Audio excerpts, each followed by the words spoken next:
ఈ టీసీ తీసుకుని వెళ్ళిపోండి. టీసీ ఇచ్చేసేంత పని వాడేం చేశాడు సార్? ఏం చేశాడా? మీరే చూడండి.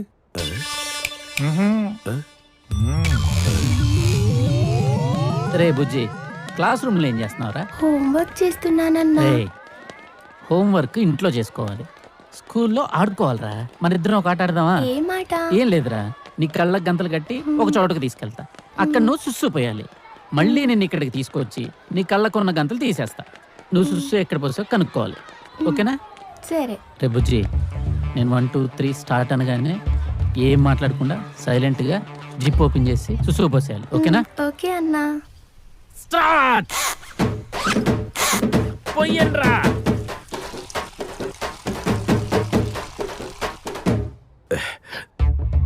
చిన్నపిల్లాడు ఏదో తెలియక దానికే టీసీ అంటే.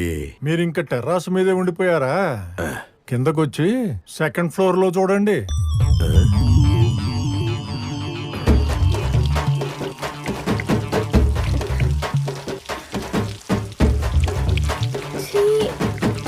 స్వీటీ, ఇది వర్షం కాదు.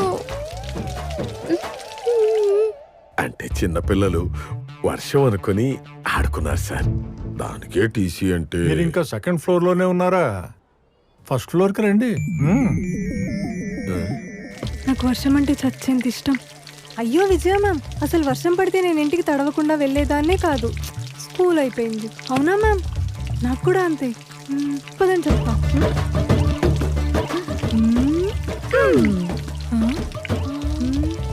సునీత మ్యామ్, ఇవి అసలు వర్షం నీళ్ళే కాదు. విజయ మ్యామ్, ఇవి అసలు నీళ్ళే కాదు. చిన్నపిల్లలు తెలియక ఆడుకున్నారు, టీచర్లు ఆడుకోవటం ఏంటండి? ఆడుకున్నారే అనుకోండి, చిన్నపిల్లలాగా చేతులు బయట పెట్టి ఆడుకోవచ్చు కదా. అలా మొహాల మీద కొట్టుకోవటం ఏంటండి? అంటే నేను చెప్పేది, ఇంత చిన్న విషయానికి టీసీ ఎందుకండి అని. అంతేగా?